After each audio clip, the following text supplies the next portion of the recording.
Terima kasih. Eh, saya melihat ada dari presentasi Mbak Mimi tadi, juga beberapa pertanyaan. Tadi keluar sebentar ada telepon. Memang kita bertemu tidak hampir bisa setiap tahun dan jarang sekali bertemu muka seperti begini. Kalaupun kita bertemu, orangnya kadang sudah berganti. Sehingga kita memang harus bisa mengupayakan sebisa mungkin materi-materi itu ada dalam bentuk tulisan yang ada di dalam website Warta Tenur kita.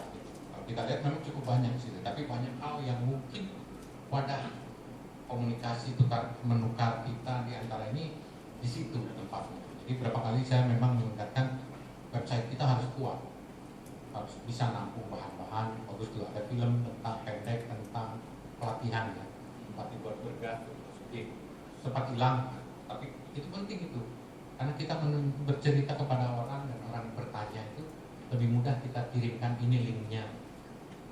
Begitu juga yang tadi saya sependapat benar dengan Pak Awan yang masalah seperti kerjaan kita 5 tahun ya. Ada yang menuliskan lah, merangkum dan menuliskannya menjadi tulisan yang ada bisa di setiap saat bisa kita ambil di website atau di Warta Tenur tampil.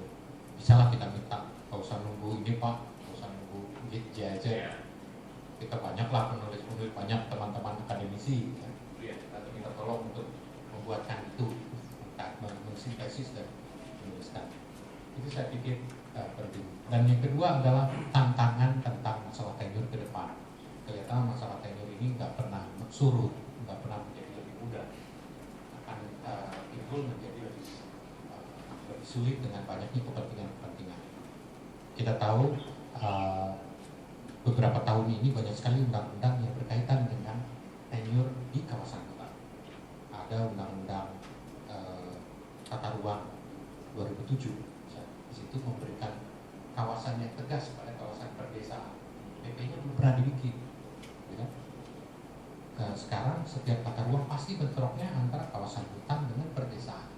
Padahal di belakang itu mungkin swasta yang mau lahannya, tapi selalu dibungkus seolah-olah konfliknya antara masyarakat dengan hutan. Kemudian kita tahu ada undang-undang perlindungan petani.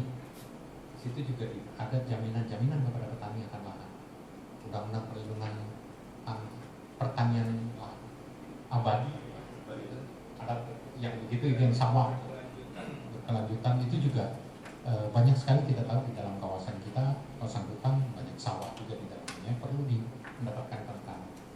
Kemudian belakangan ini bank desa lebih spesifik lagi, di sana memberikan klasifikasi baru, ada yang disebut hutan milik desa. Tadinya kan kita tahunya hutan desa, tapi sekarang ada hutan milik desa, itu punya konsekuensi lain lagi, dan penekanannya semakin kelihatan pentingnya otonomi desa, otonomi kejaminan pangan. Jadi isu-isu kehutanan akhirnya mau tidak mau masuk dalam isu-isu lain yang lebih luas daripada itu. Kita tahu tahun 2013 ada nota kesepakatan bersama 12 kementerian untuk penanganan masalah-masalah kecepatan pengukuhan, penyelesaian konflik, dan harmonisasi dan sinkronisasi kebijakan.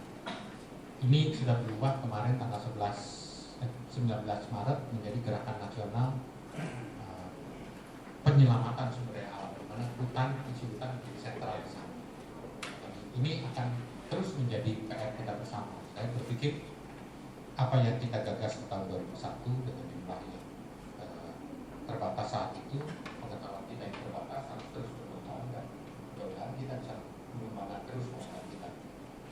Pengetahuan kita bisa juga berkembang dengan bukan hanya diwadahi oleh WGT, bisa juga kerja-kerja bilateral di antara anggota begini. Kita ketemu, misalnya saya diajak Pak Awan beberapa minggu lalu mengisi praktikum pelajaran apa Pak pelajarannya? Kajian agraria. Pelajaran kajian agraria khusus tentang konflik waktu itu. Saya pikir apa yang saya ajarin? Udah aja. Modul yang 54 jam yang punya diklat kita pendekin jadi 2 jam pakai praktek. Tapi berhasil aja ya, mahasiswa senang. Tapi pada dasarnya saya paham sebagai mahasiswa yang pernah mengalami masa itu, kayaknya ilmu ini nggak pernah dapat. Dan secepat mungkin kita memperkenalkan ilmu-ilmu ini kepada mereka, mereka nanti bisa belajar lebih tempat, dan mereka lah pasti akan lebih jago dari kita. Itu kira-kira yang bisa saya sampaikan. Begitu juga dengan teman-teman lain. Kemarin saya ketemu dengan teman-teman Peru, bilang ikutin penelitian di sana untuk melahirkan berbagai rencana aksi yang berkaitan dengan perhutanan. Oh, dengan Erni tahun berapa ya? 2008 kita membuat pelatihan itu rapat itu untuk 3 kabupaten, bahkan untuk organisasi tani. Dengan Buyung kita kembangkan di Lampung metodologinya. Jadi saya pikir banyak sekali yang bisa kita lakukan, tidak harus melalui WGT-nya. Tapi ini harus bisa menjadi wadah bagi kita yang bisa bertukar pikiran. Terima kasih. Terima kasih Pak Matwa. Soalnya masalahnya tambah berat. Lanjut Pak. Terima kasih Pak. Saya Rasid Jonuno dari Biro Hukum Kementerian. Terima kasih Pak. Kalau membicara masalah tenur Pak, istilahnya kan istilah tenur itu kan sebenarnya kan dia itu sudah selesai di Undang-Undang 45 pasal 33. Nah, cuma yang kita bicarakan sekarang seperti disampaikan Pak Marto tadi, ke depan semakin sulit. Ya, ibaratnya orang misalkan lihat orang sakit, kita kan harus tahu penyebabnya apa. Kita hanya nggak lihat kalau dia menggigil, oh ini malaria. Jangan-jangan dia belum makan, ya kan? Jangan dia belum makan. Nah, jadi dia bukan malaria itu kalau menggigil. Siapa tahu dia belum makan. Nah, makanya saya bilang kita melihat dulu sejarahnya dulu. Kenapa masalah tenur ini sampai hari ini itu tidak selesai? Nah, yang saya ingatkan bahwa kesepakatan kita waktu membentuk negara itu kita negara hukum. Tidak ada di luar dari itu. Bahwa semua kita sepakat bahwa itu diatur oleh undang-undang. Itulah pasal 33. Itu bahasa hukum adat. Itu tenur ada di dalam. Nah, kenapa masalah itu sampai sekarang terjadi? Nah, itulah kita lihat sejarah.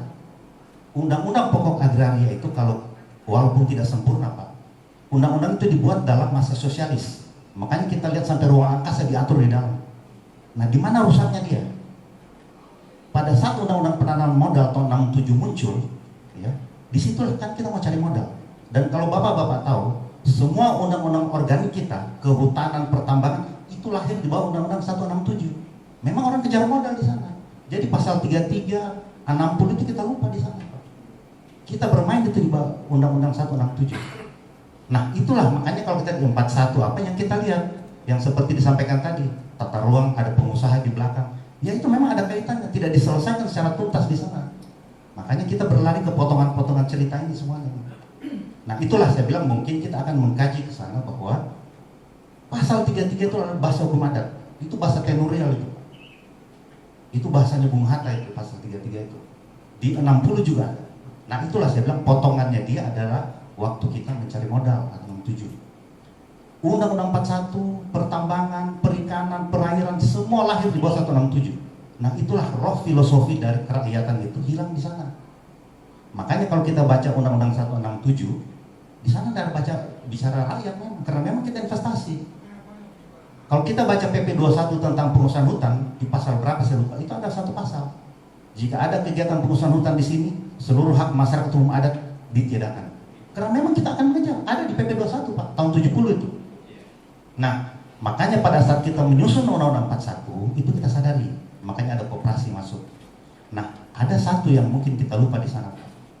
TGHK waktu kita buat, itu adalah satu pemikiran jangka panjang dari bapak-bapak kita. Nah, sekarang bapak bayangin saja, kalau itu hutan dari tahun dulu sudah bisa sertifikat semua orang kan bisa, gimana kita untuk bangun bendungan sekarang Pak?